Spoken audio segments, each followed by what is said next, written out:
This episode changes everything.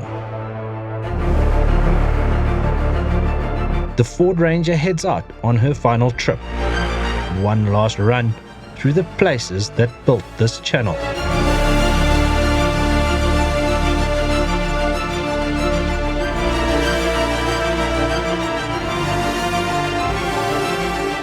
Before choosing what comes next, we take a closer look at a few potential options and weigh up what could replace her.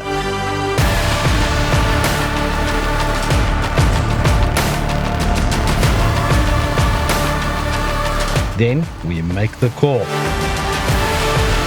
Wow, yes. A new Isuzu joins the family. And the build for the next chapter begins. Exactly.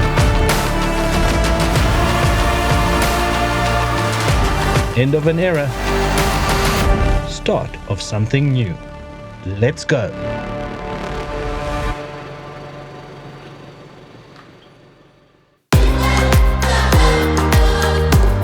Wherever you are in the world, make the excuse to get out and adventure.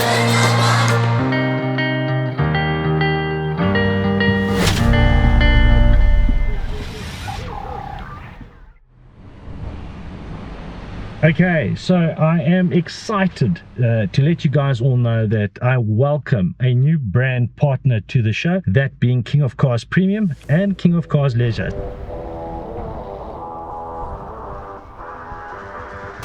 And these guys not only buy and sell cars, but they do it in the partnership with AA.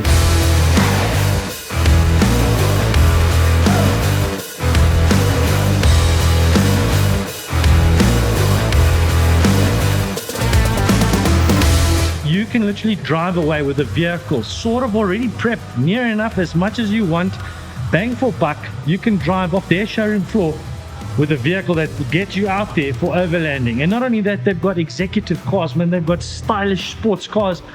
Near enough, any kind of vehicle that you're hoping to and in great quality is on their showroom floor. They are backed up with opposite lock, TAKLA, iCamper, hammer bumpers, front runner. The guys that we use are the guys that are supporting these oaks. So rest assured, the quality on product that you might be keen on getting, these guys offer. And I think that's a golden win, not only for me, but for you. Guys, stay tuned. I've still got so much to tell you, and I'm sure you're already picking up what I'm putting down. But let's get on the trip, and I'll explain a little bit more to you a little bit later. This would be a 17-day trip, a 2,800 kilometer round trip, and an adventure into the wilds of the Moremi.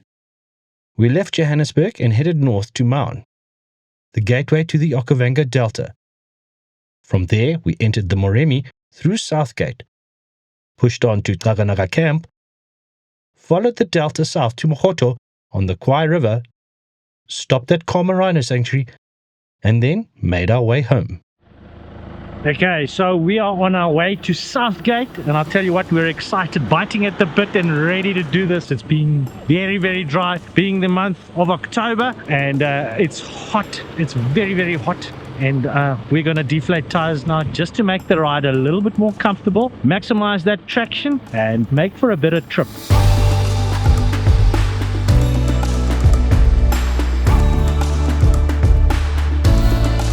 Every trip has a beginning and eventually an ending. This trip wasn't just about the places we visited, it was about saying goodbye. This was going to be the Ford Ranger's final journey with us, and what a journey it turned out to be.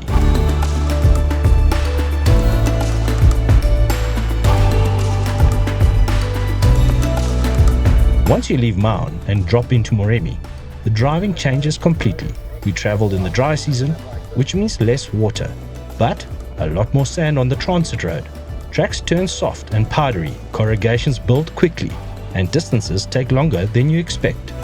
We've turned off towards Southgate, and the road is so bad. Like, I'm not complaining. I mean, I love it. My man, are you loving it? I'm loving it. I'm loving it. Let's get to Southgate. Let's get to Southgate. This is Delta driving. Steady, patient and deliberate.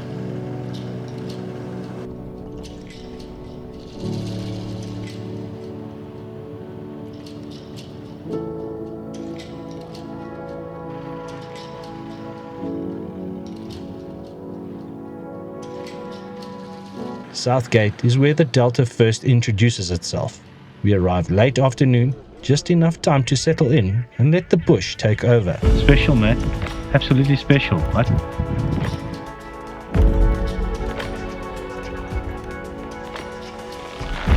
I think we need some duraforce. Loving life.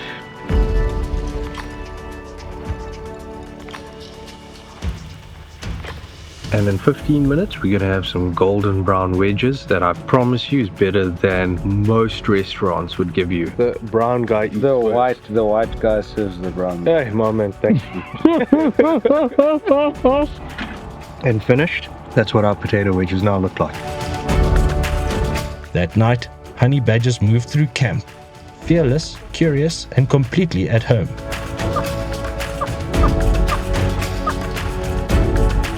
South Camp is a short stop, but a clear reminder that in the Moremi, you're just passing through. Today, we go somewhere new, a place I've never been, and that's Kakanaga, or as most people call it, Kakanaga. Right, so it's a 46-kilometer drive from Southgate to Kakanaga. The road has been excellent.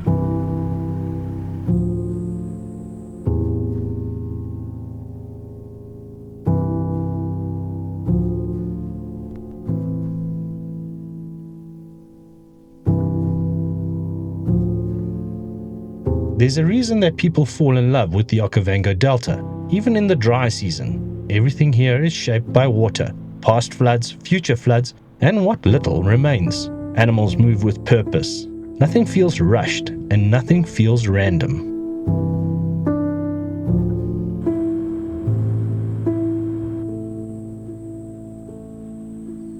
Kakanaga is one of the oldest camps in Moremi, set along a permanent lagoon system. With water year-round, wildlife movement here stays consistent, even in the dry season. It's unfenced, rich in bird life, and built for slow, patient game viewing.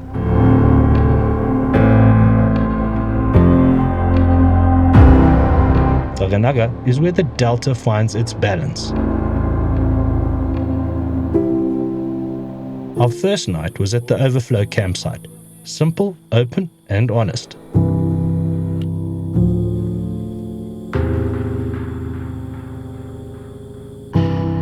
We spent the next 4 days here, and this is where the Moremi begins to slow you down, and in a good way.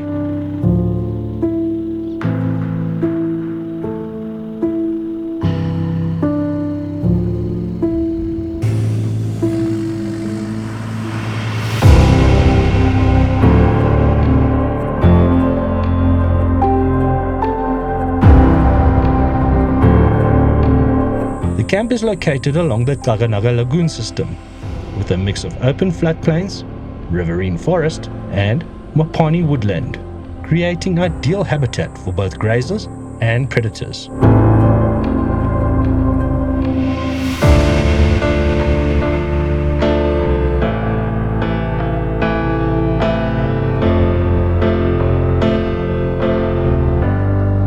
Kakanaga, what a spot, what a place, and so good to be here with John and Ed. Fantastic. Have you seen John? Meet John Way. Hey guys, unbelievable what we've just seen. If you don't know, hippos are the biggest man killers in Africa.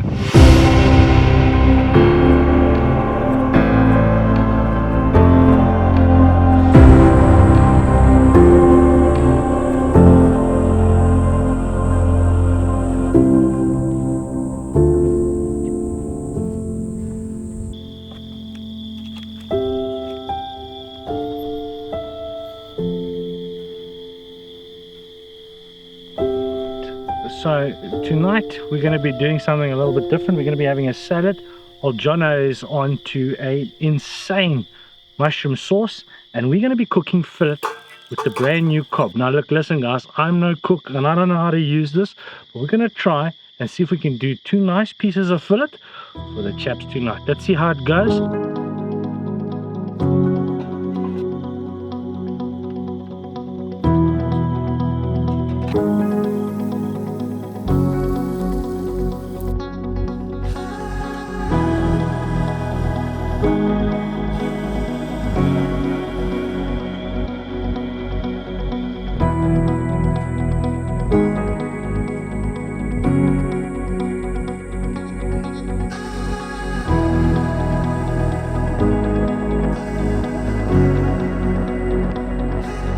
The campsite itself is unfenced, which is why animals, especially elephants and hippos, regularly move through camp.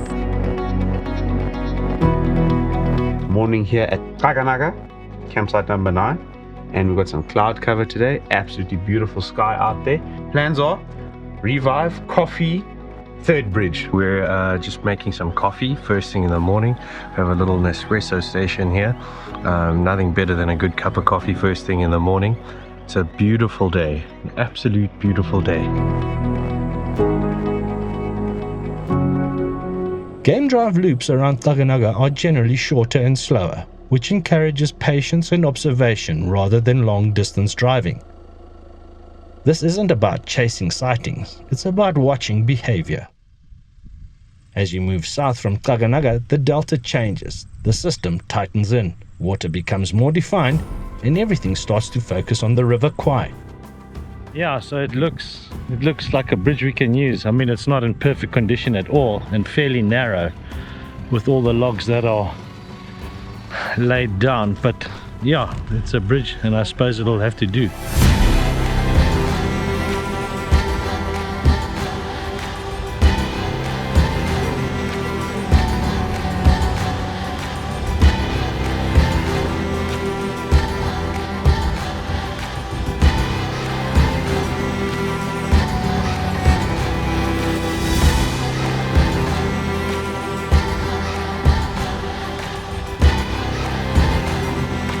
For a photographer, TAKLA is all about light and layers, dust hanging in the air, trees framing animals, and water catching reflections.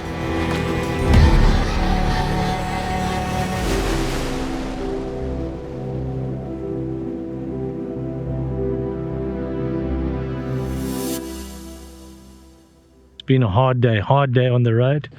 The 71 kilometers it took to get to Mohoto from TAKLA took a good part of 4.5 hours to do. Yeah, lovely to be here.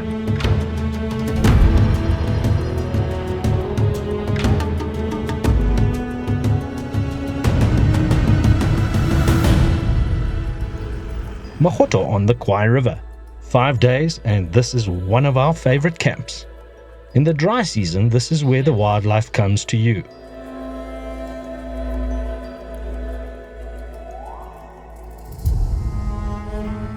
Lions walked through our camp at night, calm, confident, and close.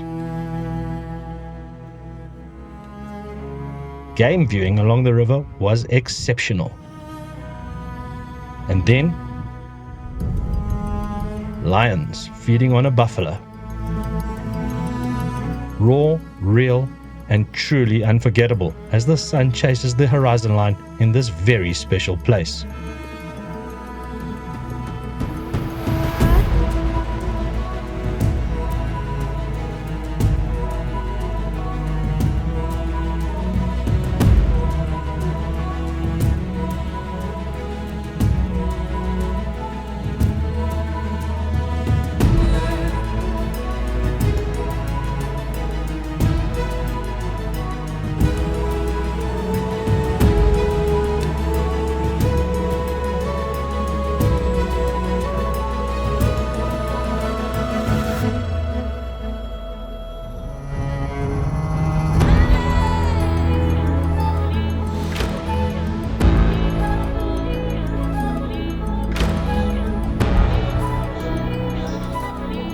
Have a look at this shot.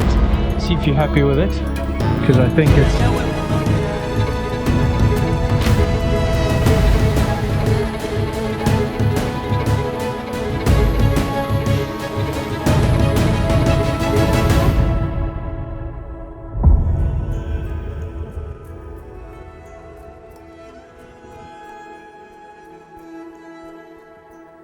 This is what life's all about.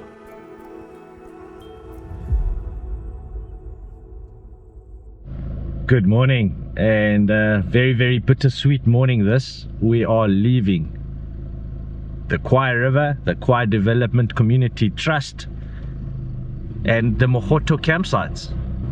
On our way out, literally 2 big male lions. We think it's from the kill that we filmed the other day.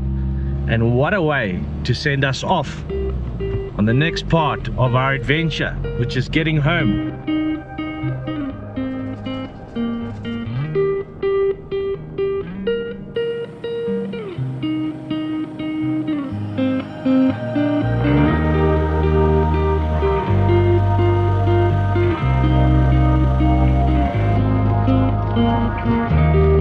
Thank you so much, my man. Good. So we are just about to hit the tar road, and it's time to reinflate the tires.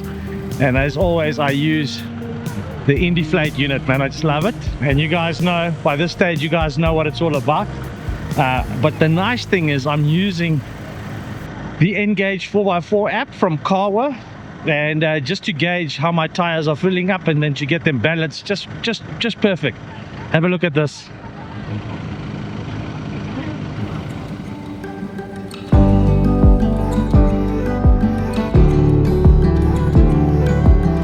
Our final stop was Calmer Rhino Sanctuary. Rhino's moving slowly under a perfect sunset, calm, powerful, and absolutely grounded. Trips like this aren't just about the places. They're about the people you share them with. Traveling with Ed and Jono made this journey what it was. Good mates, easy company, and the kind of people who fit naturally into places like this. Magic. I don't know what I just said there. Magic. There's something about a final trip that puts everything into perspective. The conversations, the silences, and the moments you don't plan. Brew, I feel like we should have just stayed here the entire trip. When you say last day, my man, it's depressing. I don't know when I'll be back here.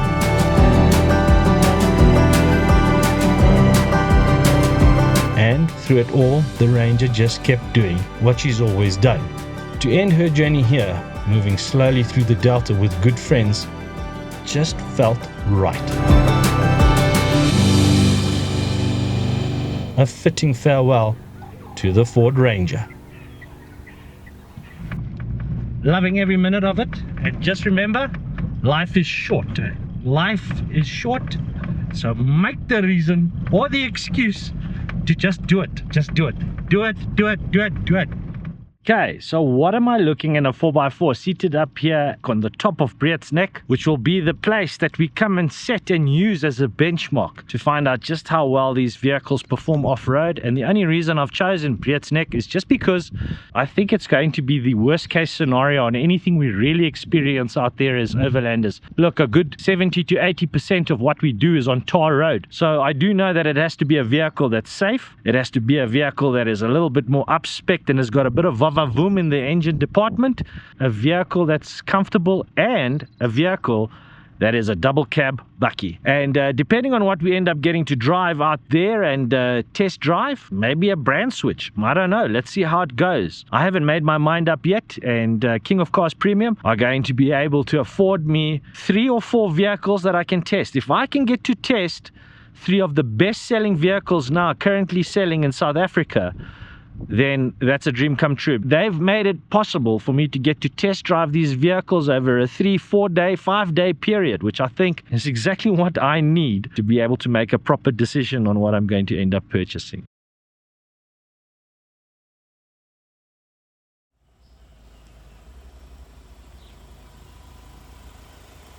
Okay, so first vehicle, first test drive, and I tell you what, we're not just going to do a test drive that's on the tar road. It is a 4x4 vehicle. Initial impressions when jumping into the Ford Ranger 2-litre bi-turbo wild track, I think the initial impressions is, and I've said it before, it is really an amazing looking vehicle. It's got all the mod cons that you can think of, a really big 12-inch screen in the center, and you know, awesome little cup holders on the right and left hand side, down in the side pockets of the doors, enough to store for a 1 liter water bottle. Just generally a very nice vehicle, feels comfortable to the touch. The only concerns I do have is the top dash of the Ford Ranger. Feels like a very cheap plastic. It sounds hollow when you knock it. The steering wheel is of a leather soft substance, and on the sides of the door. So all in all, just a very comfortable vehicle to be in.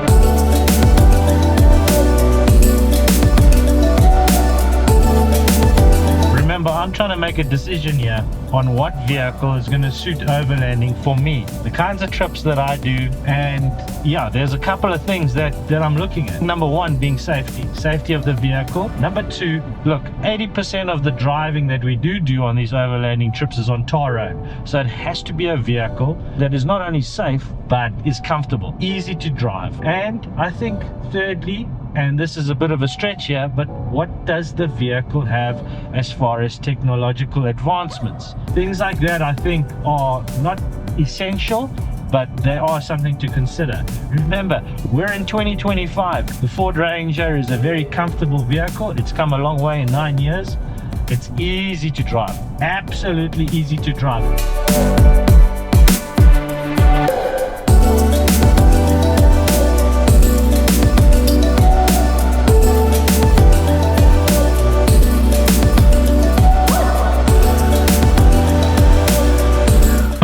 Road, I think the tires have a massive play in how the vehicle bounces around. It is, you know, got the coil front suspension and the leaf springs at the back, and obviously these kinds of 4x4 buckies, or utes as they're called in Australia, I think they're designed to carry weight, and I think that suspension gets a lot less bouncier when it's carrying load and weight.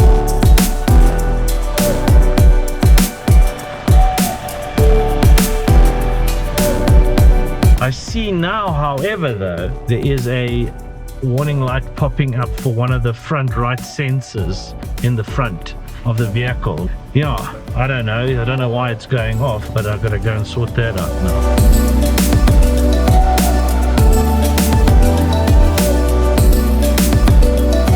The Ranger, she's done it. She did the Breed's Neck with ease. I never had to leave 4 high, and I'm pretty sure I could have done it just in normal 2 high. The next vehicle is coming up. Hopefully I'll take collection of it tomorrow. I think, if anything, a very nice healthy standard has been set by the Ford Ranger. The only concerns I have are two-part. One is the electronic handbrake. I'm not a big fan of it. I like to feel that the vehicle is actually been handbraked on with manual force. The electronic handbrake, although very good and works very well, it gives you no connection to the car or how it's parked up on a slope. And I think that's quite a massive trust issue between driver and vehicle. The other issue that I think I would have on the Ford Ranger is, as far and as good as all the electronical technological advancements that the vehicle has, I think it would almost be too much, in the sense that things go wrong. I think all of today's modern vehicles all come with great technological advancements, and it's something that the consumer deserves for the price they're paying. So far, good benchmark.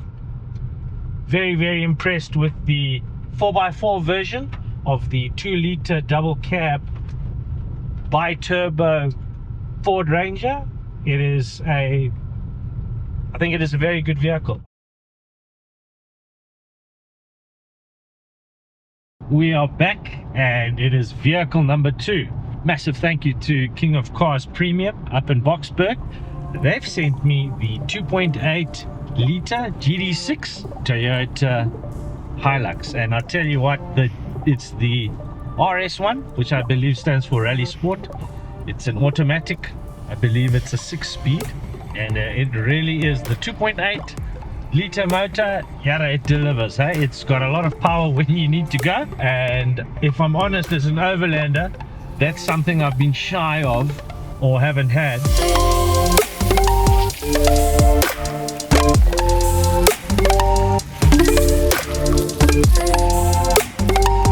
I'll tell you, one of the most interesting things with this Hilux is, I know it kind of feels a little bit outdated, and as my kids would say, Dad, it feels like we're in Granddad's car.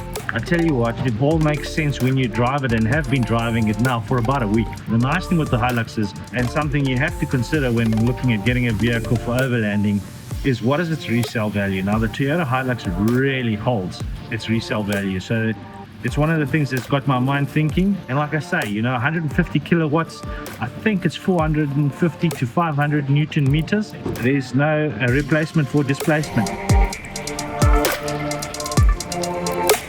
How does it handle on road? Well, to be quite honest with you, it handles brilliantly on road. It has a lot of power, so when you need to go, it really kicks you back in the chair, and that's something I've been missing for a very long time. And if you know anything and have driven the Hilux, it just seems very confident on road. The steering wheel is not as light and as refined as the Ranger, and overall, just in general, my thoughts are that it's a less refined vehicle, but it is a confident vehicle. So I'm not going to take anything away from the Hilux. And to be quite honest with you, this is the first time I've ever driven a 2.8 GD6 RS Toyota Hilux. I've never driven a Hilux before. Well, none of the newer models anyways. What's not to love? What's not to love? The power for me is everything at this stage. I mean, if you're going to carry a lot of weight, the 2.8 motor is something that I'm very, very interested in. Okay, so we've just gone from tar road and we have hit the dirt, and I'll tell you what, it's time to activate and put this vehicle into 4 high.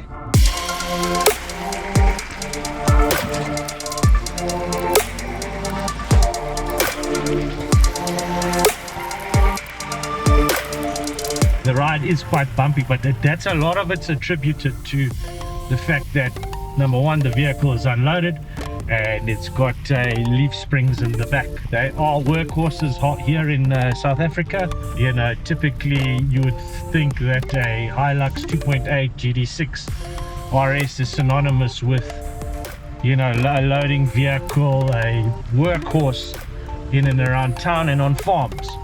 Absolutely solid vehicle. So far, the Hilux is making easy work of this now semi-eroded Breed's Neck track. We're still at the early stages of it. What's quite noticeable is the traction control on this system.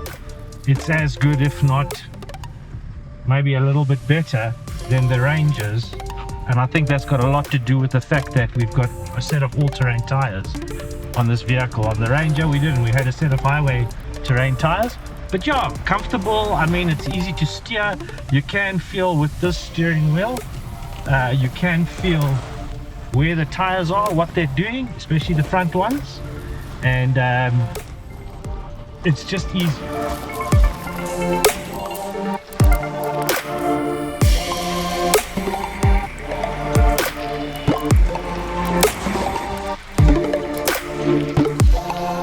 So, my final thoughts on the 2.8 GD6 Toyota Hilux RS. It is an impressive vehicle, even though the old girl's got 41,000 kilometers on. Some would say she's just running. For me, I have in the back of my mind, and I'm pretty sure most of you would and do, is that it's a highly sought after vehicle. The motor and parts are something sought after by the underworld. So yeah, is it the right decision for me, as my vehicle hopefully will become to be used as a family vehicle? My wife might want to drive it, so I've got to think about all of these things. It's one of the highest selling vehicles in Southern Africa, and probably Africa, to be honest. Very capable off-road, very comfortable on-road. It is a safe vehicle. It does have a lot of technology to it, but it's simple technology. It is a great vehicle, no mistake about it. And with that power, it puts a smile on your dial. So we're heading home, and I tell you what, tomorrow we pick up vehicle number 3, or it gets dropped off, and can't wait to show you what we test drive in the next segment. Good morning. The 4th week, and we are driving the 3rd vehicle. Thanks to King of Cars Premium, we are in the Navara, the 2.5 TDI Pro 4X. And I tell you, on the road, this vehicle is extremely comfortable. It's a very, very luxurious vehicle. It's quite a big vehicle on the inside, about the same size as the Ford Ranger 2-liter bi-turbo that we drove the other day. I'm very impressed with it. Its connectivity is immediate. The vehicle is nice. I think the 2.5-liter turbo with this weight pairing on the body, I think the power to weight ratio is just right. And today we are back off to Breed's Neck.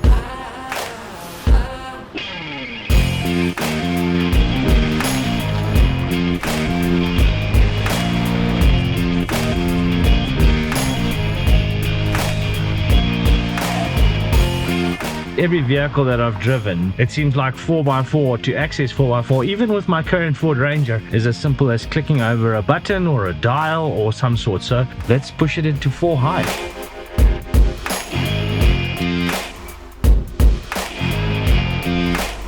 It's amazing what good suspension, how much confidence it gives you. So whilst this suspension is, yeah, very different to everything I've driven, and it's very different, it gives you a lot of confidence. You know, you can, I think you can almost attack the obstacles a little bit harder. And if anything, it actually shows me how much of a difference my tough dog suspension that I do have, how far more advanced that is when it comes to a driver's experience. It really does give you a lot more benefit to standard suspension.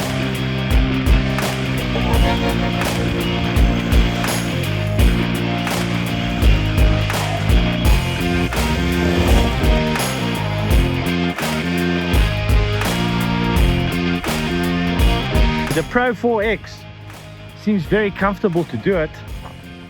No real major issues, and overall quite surprising. I'll tell you what, we still got a way to go, so let's do this. Comfortable. I cannot tell you how comfortable this vehicle is, and more than enough power. So good to see and good to drive so far.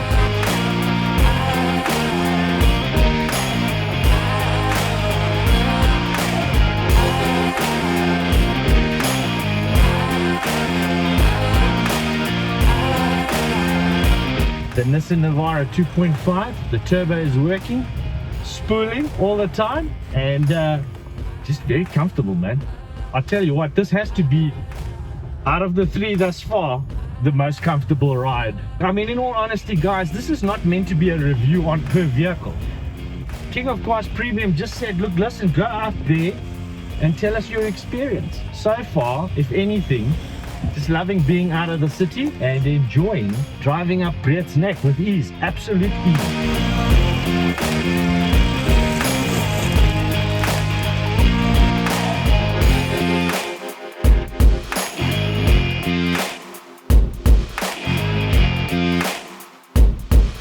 Okay, so we've made it to the top of Breed's Neck, and I am impressed. I think that the Navara is very, very well capable with the current setup that it has. No weight on the back other than the canopy. I think when it comes to the Navara, what do you need to know? I think it's a very comfortable ride. It is a 2.5-liter motor diesel. It is an automatic gearbox, and I think it's got 6 gears, with 6th gear being an overdrive gear, which suits the 2.5-liter motor very nicely. The turbo is continuously going and is working and spooling. You can hear it, which may add to your driver's experience. And I think that rear coil suspension makes it very comfortable, although you cannot load very, very heavy weights, which is what I intend on doing for overlanding. If anything, the vehicle that I do decide to end up getting will be prepped for overlanding as per the Ford Ranger. But I tell you what, none of that really matters when you have a view like this.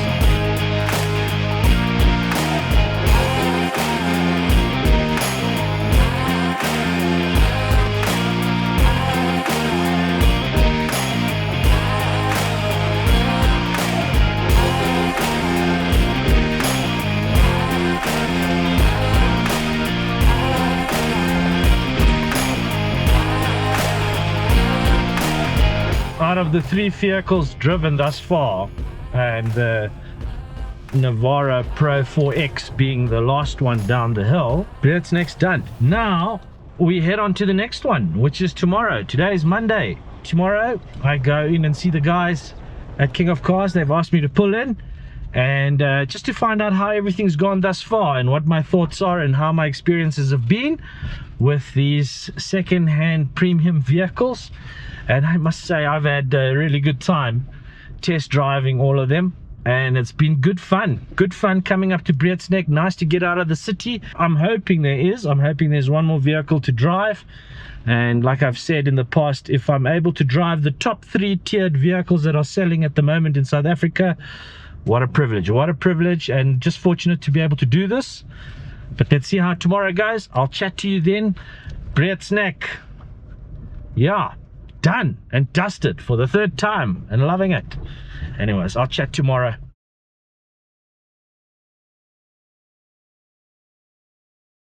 Right, so some good news and a little bit of unfortunate news. As you know, for the last 4 weeks we've been test driving vehicles, and today is no different at all in any way, shape or form. However, there's a couple of things you need to know. So the one vehicle I've always wanted to test drive was the VCross Isuzu 3-litre D-Max, and unfortunately we haven't been able to secure one that I can take out and drive, as I have done with all the others, for about a week or so, just to come to terms with the vehicle. However, King of Cars has managed to find one from another dealership, and they've kindly lent me one, the VCross Isuzu 3-litre D-Max, but I only have an hour with it. And initial impressions, man, on the Isuzu 3-litre D-Max. The 3-litre D-Max, it's got the legendary 4JJ3 motor, a motor I've been very intrigued with because it's gone through generational testings and has come out very, very well. It's a very reliable motor. On initial impressions, getting into the Isuzu 3-litre D-Max, very comfortable, got all the mod cons, and actually comparatively is right up there, I would say. The plastic finishings are very limited, which is nice. I enjoy the heads-up display unit, very lacquer, very big, and feels integrated design wise into the overall dash. The steering is very light. My word, the slower you go, the lighter the steering becomes. The faster you go, the steering wheel tightens up. The motor does have a bit of lag. If you put your foot flat, there is a little bit of a lag to it as the turbo spools up. And but once you're going, you're going. It's got a lot of grunt. Being a 3-litre, it's got a lot of grunt. The driver's position, very, very comfortable, very, very comfortable. And on road it seems to handle extremely well. It is a solid axle leaf spring at the back, and this one that I'm driving does come with a canopy. Why the VCross? Well, like I said in the beginning of the show, the VCross I would be interested in just because it comes with the amenities that I'm looking at. It comes with a little bit of tech, not too much tech, comparatively to the 2-litre bi-turbo Wildtrak.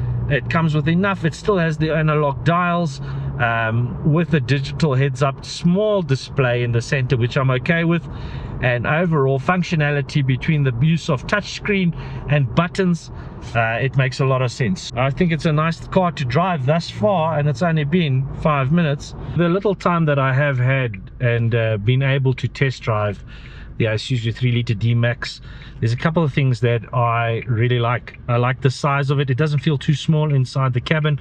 I really like the finishing on the dash. Feels like a pleather or leather. I like the simplicity of the Isuzu. I think the overall design is very integrated. I love the feel of the steering wheel, although you are quite disconnected from the road. But with enough tech and mod cons inside the vehicle, it lets you know that you are driving it. Plus the sounds of it, some people have said it sounds like a tractor. Well, I totally disagree, because if you've heard a tractor, then this is miles apart. However, you do hear it. You do hear the motor, and from both the front or underneath bonnet and from the exhaust pipe at the back. The only thing with the Isuzu is it feels detuned, and let me show you what it sounds like. don't know if you can hear that. It's got some va-va-voom, eh? It wants to go. Look, it's 145 kilowatts or 140 kilowatts, and I think it's 450 Newton meters of torque. So it is the lesser powered of the ones that I've tested, although the motor is larger spec than all of the vehicles I've tested, it being a 3-liter turbo diesel. And all in all, it seems very easy to drive. The transmission doesn't hunt. It's a non-jolty transmission. It does feel a little bit more refined than the previous 2 vehicles I drove. And it almost holds its own against the Ranger, if I'm honest. Now the Ranger, in all honesty, is the most refined vehicle and the largest of the vehicles that I've test driven. Now I'm not going to drive the VW Amarok, and like I've said in the past, I'm not going to be driving every single vehicle under the sun. And I do know there are other vehicles that can come in within the same budget or price range as the vehicle with 60,000 kilometers on the clock. But to keep things simple, I've decided to go with a bakkie, and this is a contender. How do I make a decision? I have no idea. Maybe you guys can help. But I tell you what, I'm heading back to King of Cars now. Really enjoyed test driving the Isuzu on road, on highway driving conditions, although very small and short. She seems to do well and handles very nicely. Very capable vehicle, and like I said, one to consider. Definitely one to consider, and it kind of makes sense as to why this is number 3 top sales vehicle in the country, South Africa. Loving it and enjoying it. We are here today to pick up the new vehicle that's going to continue the 4x4 Ventures, being able to get out there and do what we do, which is the love of the wild and showing you guys what it's all about. Behind me, Rick has got a surprise, and I tell you what, Rick, you excited, right? Because I've got the shivers and the shakes. Next level. Let's do this.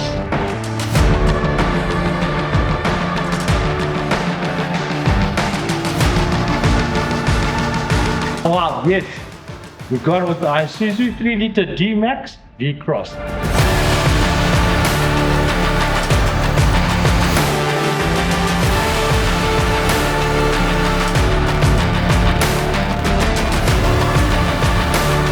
And I'll tell you what, this thing is brand new, 13 kilometers on the clock, and a massive thank you to Rick and team at King of Cars Premium. The old girl is sitting outside, but the VCross, man, I'm just excited. I can't keep it in. Can't keep it in. It's insane. It's absolutely insane. I don't know what to do. I don't know what to say. It's insane. Absolutely insane. I'm just super excited that we get to do this and take you on the adventures with great partners like Rick from King of Cars. Man, this is going to be next level. Absolutely next level.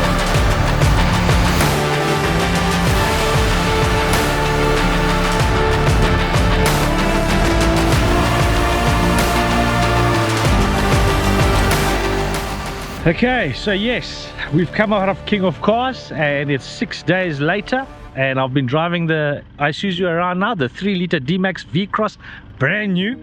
I've been driving it around for 6 days, got just over 1,000 kilometers on the vehicle, and we're taking it up Breed's Neck. And I'm joined here with my mate Eddie's in the background there. Always lucky to be away from the city. What a day, getting to drive the new vehicle. But for now, let's do Breed's Neck. Let's enjoy a day out with my mate Ed.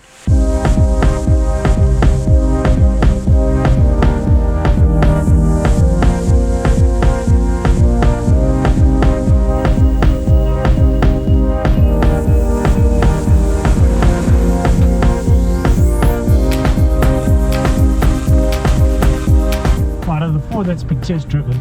It's definitely one of, if not the easier of the 4, and I think that all just comes down to the steering wheel.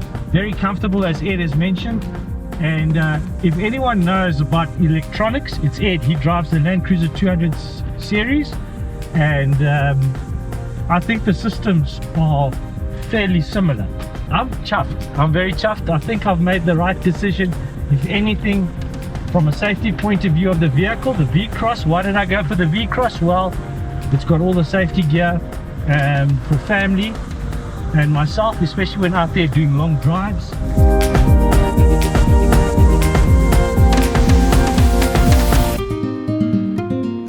So far, I think we do need to put bigger tires on, if I'm honest. What do you think, Ed? Yep, and I think you're going to fit a size that's very unique. I think you hit the nail on the head there, Ed. It's not a usual size tire, and I'll show you because that's actually happening tomorrow. So yeah, let's see how that goes as well.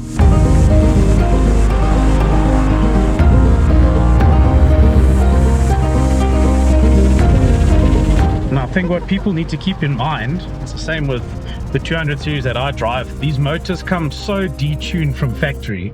You might think, why is such a big engine with such a high capacity got so little power and torque? They've done that from factory to cope with every sort of fuel economy. They've done it for reliability, emissions, and to cope with any sort of dirty fuel. So, you know, they've done that for a reason. So just keep that in mind. Don't think, oh, it's so underpowered. You can work the engine with the remaps, but within reason. We're learning. Ryan and I don't really know this sort of stuff. So. No, we sound highly educated at the moment, and I'll tell you what, tomorrow we're going to go and bugger it all up. Just by putting on bigger tires, we're going to bugger the whole thing up. And the 3-litre drives so nicely, so well, has a good torque curve, good power curve, and I want to drive it. I'm not used to this speed, so I love it. I love it. So the Isuzu 3-litre D-Max VCross, at this stage, I'm a very, very happy camper with the vehicle I've decided to go with. Number one, it offers enough safety, something that I am interested in and something that I think for all families and young families out there is something to consider. It also has a very reliable motor. The 4JJ3 motor is a tried, proven and tested motor out there in Australia and other countries around the world. It is a workhorse engine. It's an engine that's got a lot of reliability to it and a lot of age. So I'm pretty stoked with the decisions thus far. And if anything, the Isuzu 3-litre D-Max, you know, it hasn't been built up here in South Africa as a YouTuber. I think it might make the right kinds of impressions for the show and hopefully an education to those of you that are interested in the kind of things that we do as overlanders out here in Southern Africa. So the big thing, guys, what am I going to be doing with the Isuzu 3-litre D-Max? Well, I tell you what, tomorrow it starts. It's Wednesday, and we're going in to a good place and a favorite of ours, Econolift. The build is going to take a good 2 months to do, and I can't wait to take you on the adventure and possibly show you what's been happening and what's going on with the new Isuzu 3-litre D-Max VCross.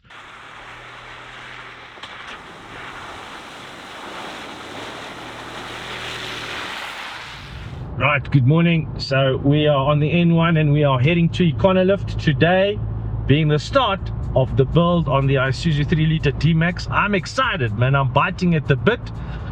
There's some really cool things. We're getting the Tough Dog suspension fitted with upper control arms, a safari snorkel, hopefully, and the piece de la resistance on any overlanding vehicle. We are getting fitted the Maxxis Razor mud terrains. And I've gone with a bit of a different size than to what I'm normally usually using, which is the 295/70/17. It's just a bit of a wider tire, and we're going with the Dirty Life zero offset rims, which I know can hold weight. So yeah, overall a good combination and a good start to the build. But yeah, let's get to Econolift and let's get this build underway, man. Exciting times, guys. Enjoy it. It's going to be a cracker. It's always great to pull into Econolift. Norman, Damien and crew know their business when it comes to fitments.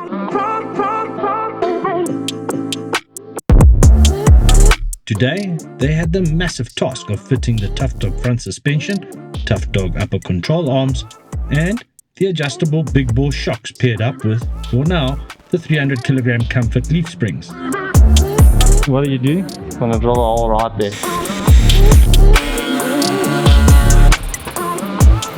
It's riveting. It's riveting. With the fitments finished, the new beefy tires roll in, and they look fantastic.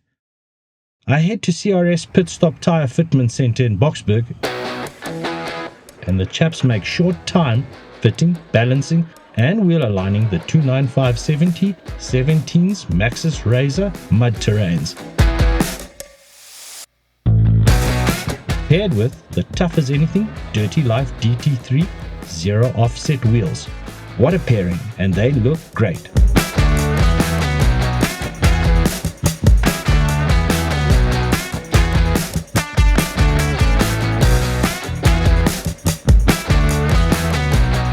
It's definitely not a common tire size, but carrying 2 spares, I'm confident that all will be well. Now we're getting somewhere. Okay, so we've just come from 2JS Detailing, and they've just done an amazing job of putting paint protection film on, and I would highly recommend that anyone who gets a new car do PPF. It is expensive, it is a costly exercise, and I tell you what, it's just going to protect that paint. We've just come into CRS out here at Boksburg. They're going to fit the official 4x4ventures number plate. If not, why not? Why not?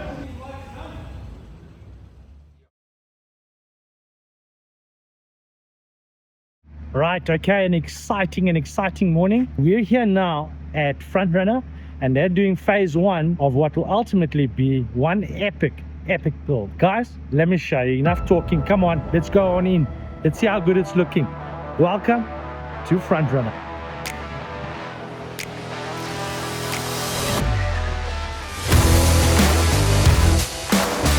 So today we're installing this roof rack to the Isuzu with some awesome accessories to go on with it. So yeah, I think it's going to look awesome when it's done. For the first part of the build, Frontrunner guys fit the Slimline 2 roof rack, some grab handle light holders, the Max Trax recovery holder and tracks, as well as the spade holder and 45-litre water tank on the roof. There's 2 holes here, 2 holes here. It's a nice, quick, easy, no drilling, easy peasy. It doesn't take too long, and the Isuzu is beginning to take shape. Right, so we've left Frontrunner. Thank you guys for doing an amazing job on phase 1 of the build. We're here at TAKLA, and I'll tell you what, these guys are going full out. We are decking the range out with their Platinum range, a River Rock in combination with an Alcantara, my favorite. Logos on the headrests, and I'll tell you what guys, rather than me telling you, have a look at this. She's turning out beaut. You had TAKLA products.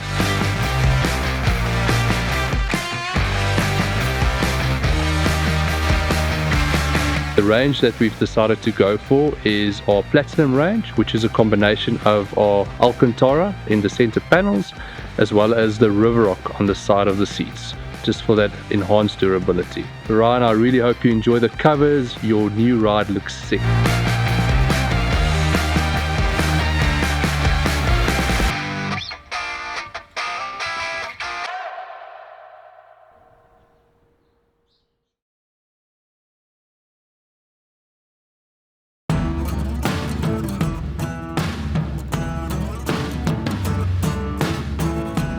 Okay, so we are here at DeGraaf Performance Exhaust, and I'm excited, really excited. And I just wanted to show you guys what this sounds like before and after. Come, let's listen. So that's the standard exhaust pipe. Doesn't sound too bad, especially when you put a bit of boom boom in it, and that's about at the 2,500 RPM. I'm nervous, but excited. It's going to be amazing. Going to be absolutely amazing. Can't wait.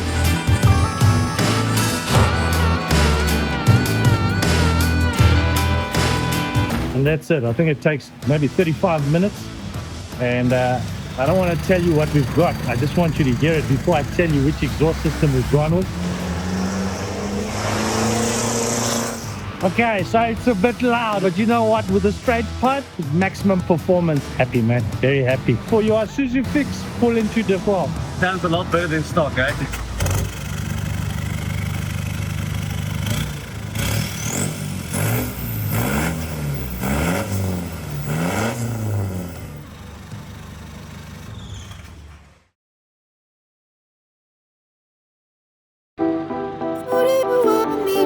head down to KwaZulu-Natal, where we meet up with Craig and his team at Safarico 4x4 Pietermaritzburg. It's a big day as the chaps fit the Hammer King Series Plus front bull bar and the Hammer 4x4 underbody bash plate kit. It looks great and it offers lightweight strength and rigidity, the addition of the 3 loop bars on the top end of the bull bar.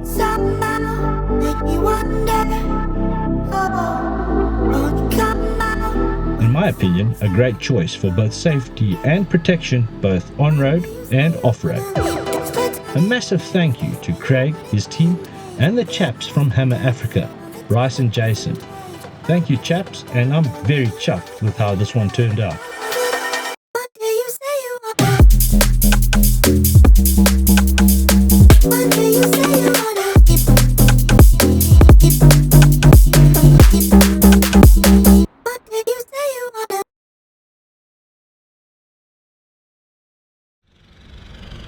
Okay, so we are here at Econolift, and I'll tell you what, guys, I got a whole bunch of goodies from Opposite Lock. A big shout out to them. Thank you guys for coming on board, supporting the show and the vehicle. Let's start from the top. We've got the Beast lighting harness that I would advise everyone to get when purchasing the Lightforce Beast. They are a proper 3-stage spotlight for the vehicle and they look mint. We have the mean green winch. I've got full confidence in the 12,000 pound winch. Let's see how that goes. We've got some Rock 9 lights. These little guys are going to go on the roof, and I'm going to put 4 in underneath the wheel arches of the vehicle just to help when driving out there on those rough tracks. So you've got good visibility in and around camp and also when on the road.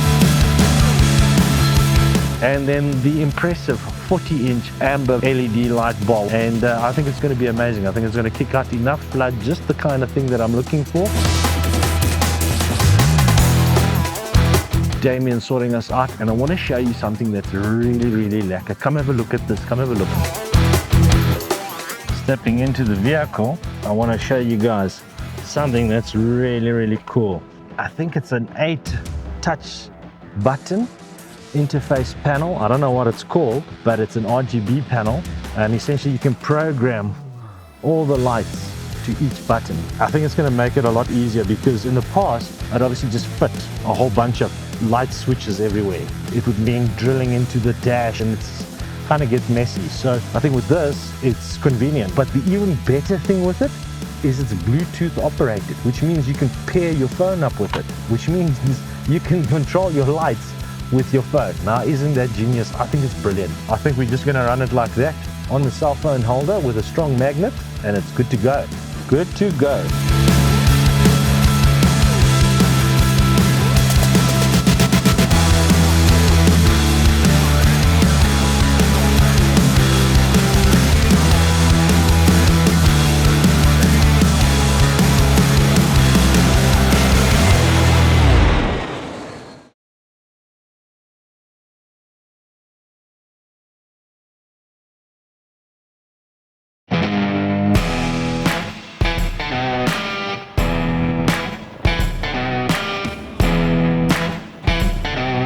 We are here at Bushtec. I'll tell you what, guys, rather than me sitting and telling you all about it and giving you the mumbo jumbo, have a look at this.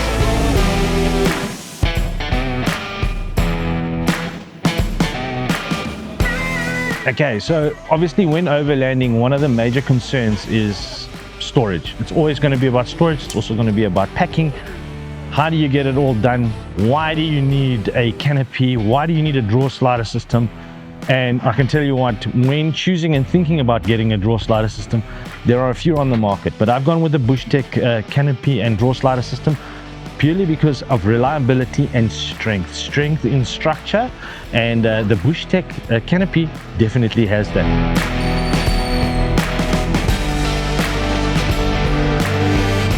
The guys at Bushtec said pull on in, come and have a look, see what we get up to here at Bushtec, and let's fit something to the Isuzu. Oh, and by the way, we've just recently had it wrapped, and I don't know, tell you what, down below, tell me, what do you think about this wrap? What do you think about the wrap?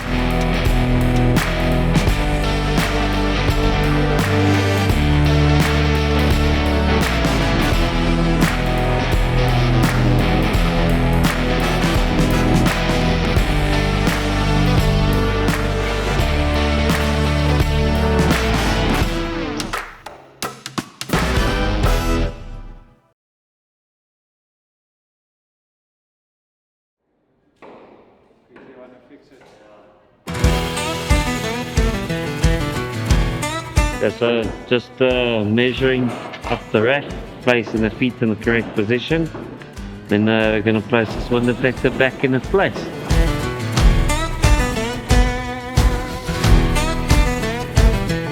Back to Frontrunner for phase 2, and this includes a second slimline 2 roof rack to carry the iCamper 2X rooftop tent and the impressive Easy Awn Manta 270-degree awning. They also fitted a great bit of kit, which is the double hinge sway bar, which would house the Easy Awn privacy cubicle.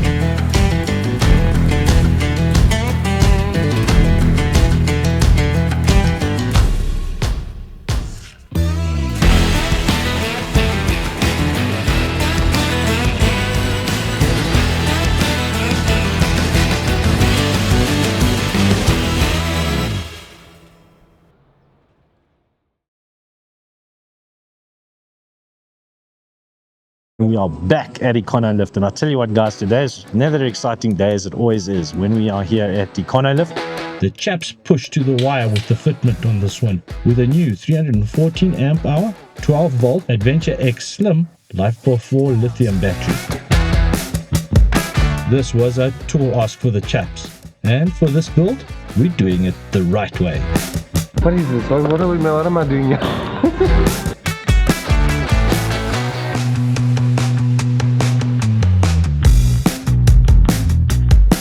I don't know what's going on, but Norman, he's on the case, so it should be good. Take a picture of this. Finishing up late on the last night, the legends at Econolift pulled through, and I think they did an excellent job. Thank you Norman and Damien and team for the good times and the amazing work done on this beast of a build. Professional technicians on some serious missions.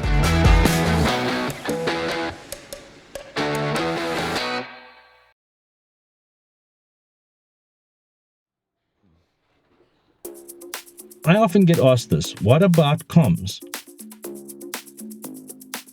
Len from Furlan Communications pulls in to fit the new Bluetooth Hytera digital radio from opposite lock paired with a new carbon fiber antenna from 4x4 Equip.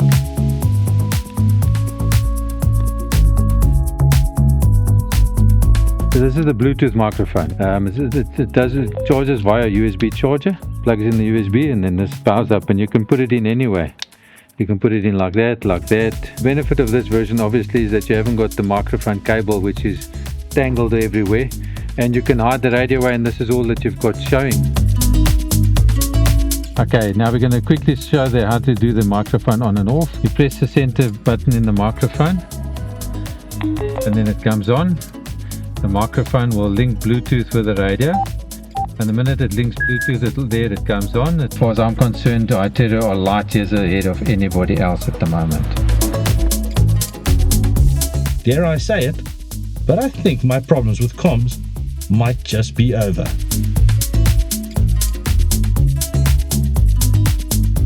Glad to have you on the adventure. I'm Ryan Crocker. This is 4x4 Ventures taking you on what surely is an amazing adventure. Stay safe, keep trucking, and until the next one, I'll see you out there. Cheers, legends. Stay tuned in for scenes from our next episode. So now Dad doesn't know this. We've got the trip. It's in 3 days' time. And I thought, where's he gonna dos? So I thought, let me reach out to the guys at Bush Lapa. I'm gonna take good care of the Bush Lapa out there. And I know Dad's gonna love it.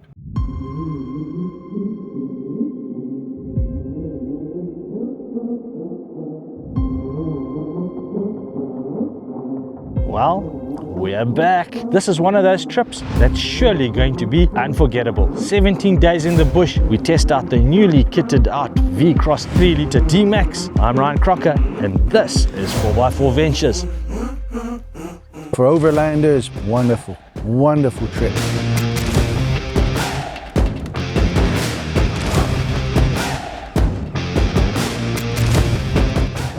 I'm a good driver, there's no doubt about it. No doubt about it. Hey, what a morning, what a morning, what a morning.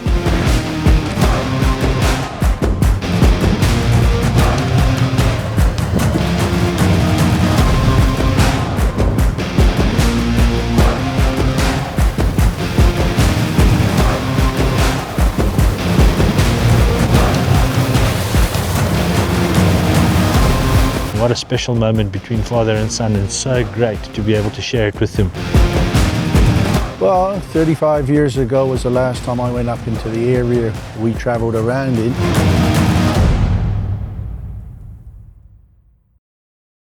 Thank you to our partners, King of Cars Premium, DeGraaf Performance Exhausts, Opposite Lock, TAKLA Products, Indeflate, Tracks for Africa, and Sereth Logistics. Thank you to my active Patreon members, keeping the adventure alive. Support my work and sign up. Link in the write-up below.